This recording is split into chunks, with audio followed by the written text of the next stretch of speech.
Nigeria has an Igbo problem. Keep that in mind. We'll get there. But Nigeria has excluded in the Igbo. You also find that the land of the Igbos have become militarized. I have traveled extensively in Igbo land. As a young lawyer, I used to be the one that would handle the cases for my law offices in the eastern part of Nigeria. It used to be that the youngest lawyer in the law office would do the grunt work. So I used to be the one that would go to the east to handle cases for my office. And I traveled there. But more importantly, in recent times, I've had occasion to visit the east. I was a guest of the NBA Oka this year to deliver a lecture at their law week. And I traveled to Enugu from Oka. And one of the things I saw very quickly was the acute militarization of the space. Multiple military checkpoints everywhere, and a culture of the people learning to fear the security operatives, from the drivers to the people who are casually walking by, having to raise their hands even as they walk by. The systematic dehumanization and the citizens, I don't even know what to call it. When you remove, we'll get there. The important thing is that the Igbo person in his own land is not treated with dignity, with respect, or with the protection due to a citizen under the law. But one of the things that has been battered by all of this is the resilience of the Igbo. I was speaking with a friend sometime after the last election, the 2023 election. And he said to me, if I like, shut us out of government. When you thief all the money finish, you bring it to the market. And we'll be waiting for you. You want to buy food, Ndi Igbo is waiting. You want to buy building material, Ndi Igbo is waiting in the market for you. You want to buy anything you are buying in Nigeria, from electronics to building material to cars, anything, food, Ndi Igbo is waiting for you. This was the message he passed to me. And this is a message against which you can have no argument. Excluded from opportunities within the governance system, Ndi Igbo has built viable alternatives, created wealth, immense wealth, amongst his young men and women. The spirit of exclusion has battered the spirit of independence. Of course, he had the lies, no victor, no vanquished. But is this true? The truth is that there is anything but. Igbos will point to the 20-pound policy and say that, oh, when we came out of the Civil War, regardless of what I had, what we had, all we got were 20 pounds. Awolowo was largely blamed for this. He was the economic minister. They will speak to the kwashokorization of Igbo children and talk about how all is fair in war, quote and unquote, and point to the weaponization of hunger. There are multiple responses to these things, but it's not my place to offer them this morning. But the only thing I want all of us to do is to keep in mind, is all indeed fair in war? The explanation that had been offered multiple times are this.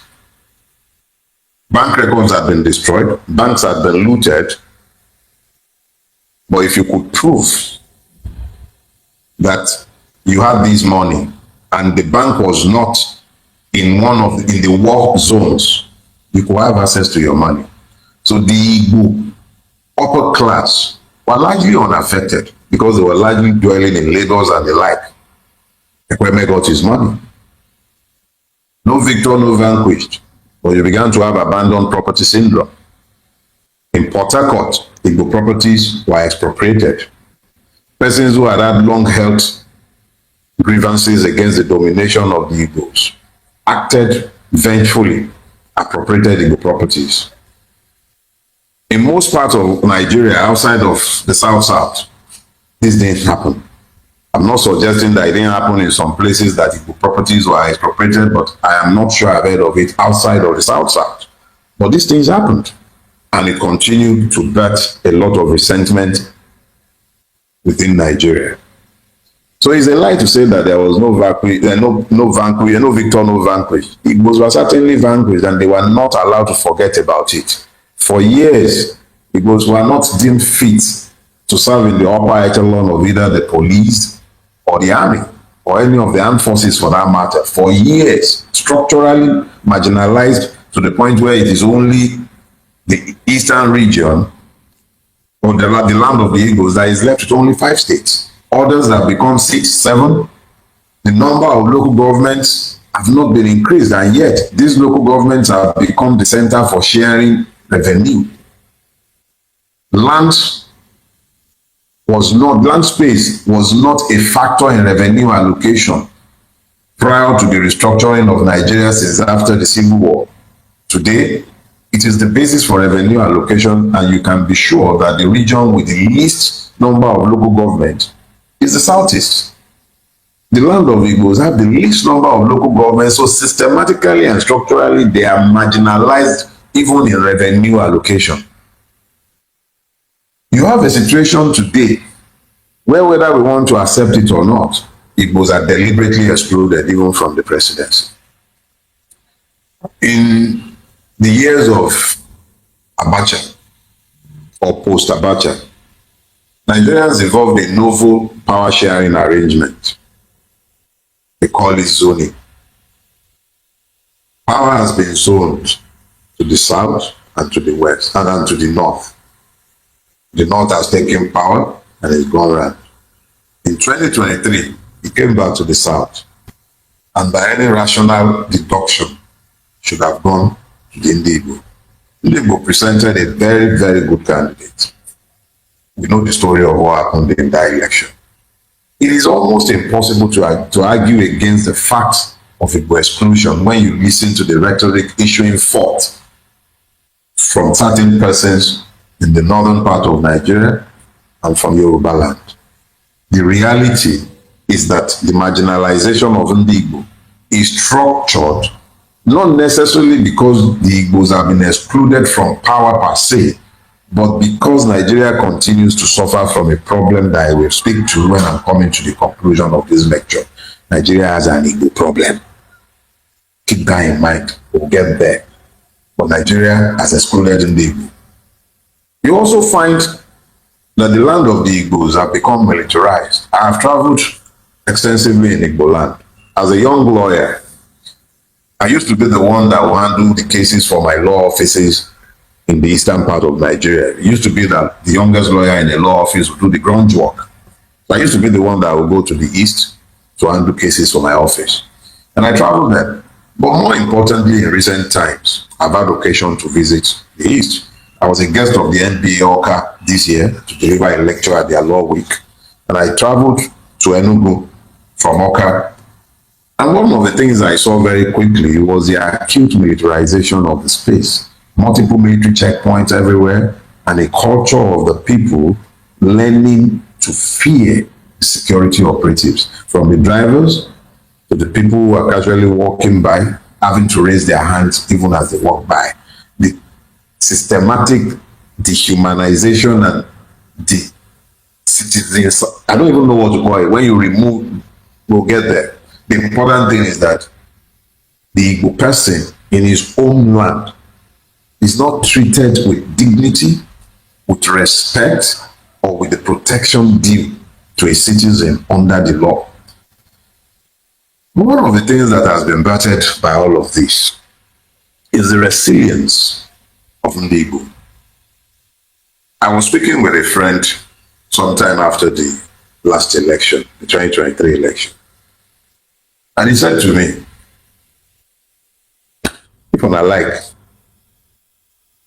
shut us out of government. When you thief all the money finish, you bring it to the market. And we'll be waiting for you. You want to buy food, Igbo is waiting. You want to buy building material, Igbo is waiting at the market for you. You want to buy anything you are buying in Nigeria, from electronics to building material to cars, anything, food, Igbo is waiting for you. This was the message he passed to me. And this is a message against which you can have no argument. Excluded from opportunities within the governance system, Igbo has built viable alternatives, created wealth, immense wealth, amongst his young men and women. The spirit of exclusion has battered the spirit of independence. And that resilience has assured that Nigeria has built a people whom we may not like hearing as being destined for leadership, Padadi, Onyama, and Azikwe, but whom history would suggest offers lessons to those who will learn.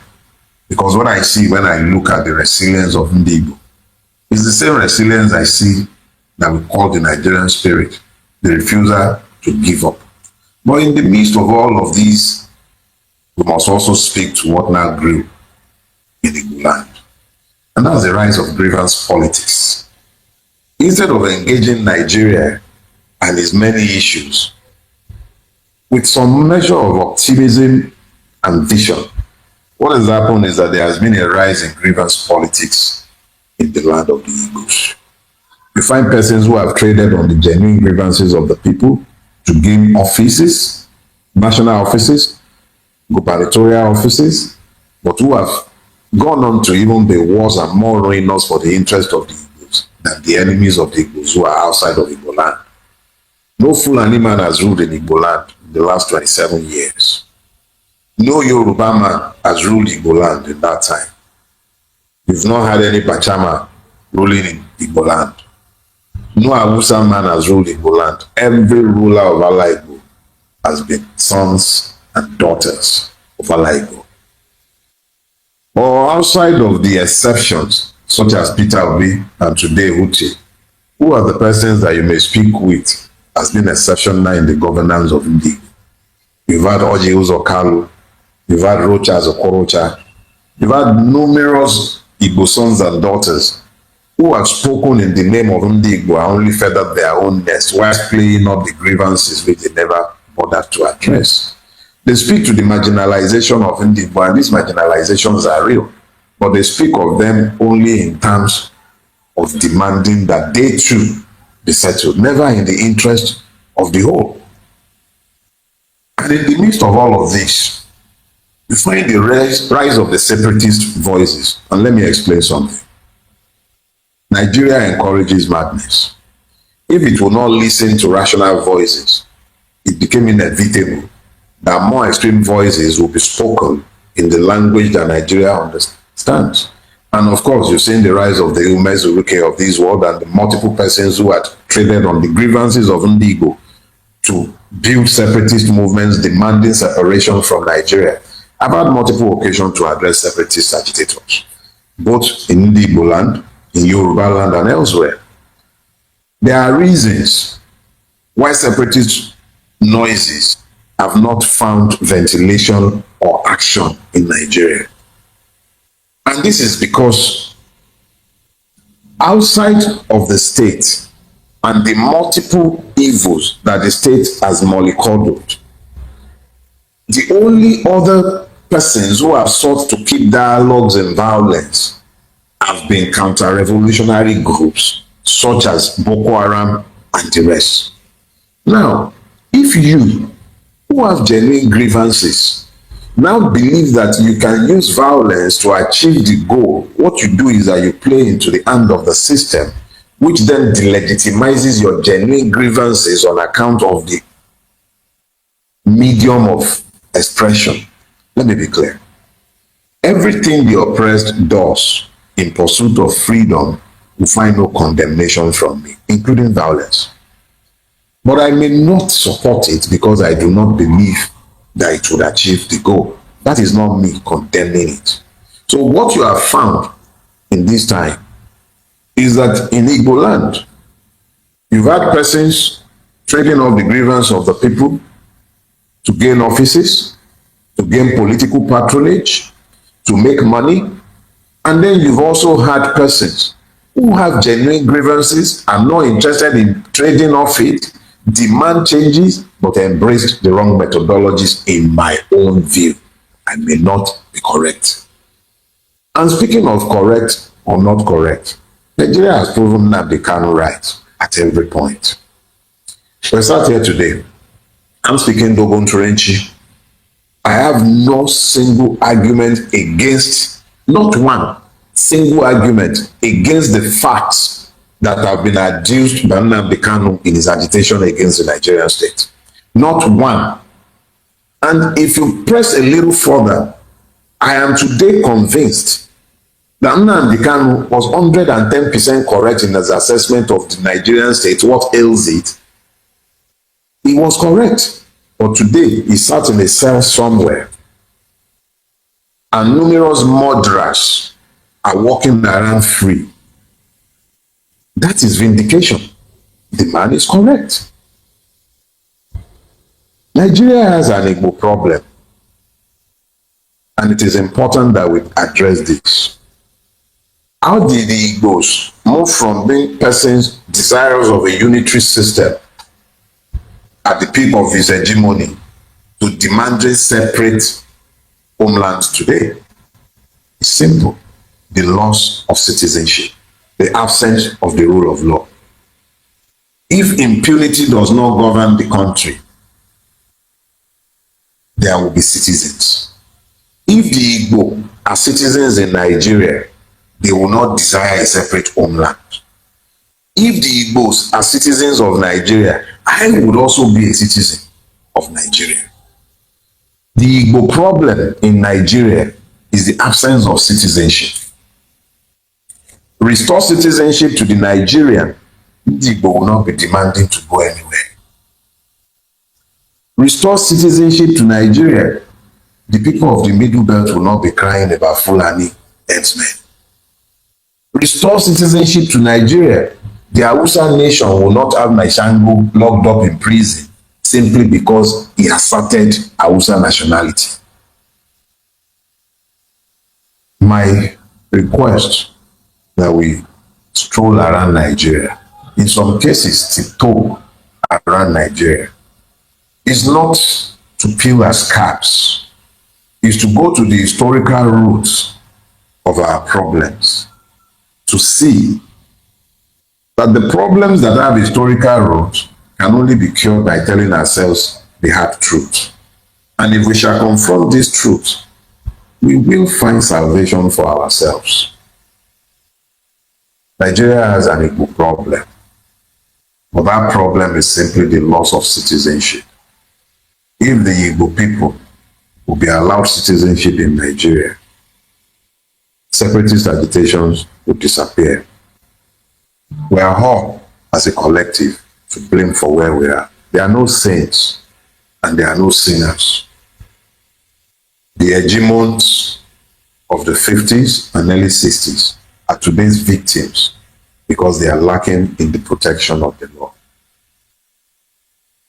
Yesterday's hegemon is today's victim. Today's hegemon will become tomorrow's victims if citizenship is not quickly restored and the law allowed to rule in Nigeria. As I have said, I will offend, but it's not because I do not love you all. It is simply because the truth has to be told if we must heal. Nigeria's problem can be easily cured with citizenship and the rule of law. Osun election showed you that. And Osun election should also show you that the problem is about class. It has very little to do with ethnicity. Father Nonsi wasn't talking to Iyachukudi. He was speaking to fellow Yorubas, fellow Ijeshas. Those were the persons to whom Father Nonsi was talking. If he had mentioned Chukwuma, or Izuchukwu, or Osita, or Chinyere, you would have talked about ethnic bigotry in pursuit of power. There was no ethnicity other than the Yoruba involved in Osun State. This is a lesson of Nigeria. The Igbo problem is the absence of citizenship. Next week, I'll be coming on to Yoruba land. I may even decide to deliver that lecture in Yoruba so that I'll piss off a few more people. But then, have you a blessed week. Congratulations to the governor of Osun State. I can't say congratulations to the people of Osun State just yet. When he has done well, we'll congratulate the people. but the voice of the people counted for something this time around. And that should tell the Nigerian opposition, organize, mobilize the people. Evil blinks when the people are determined for change. Have a blessed week, everyone. I'll see you.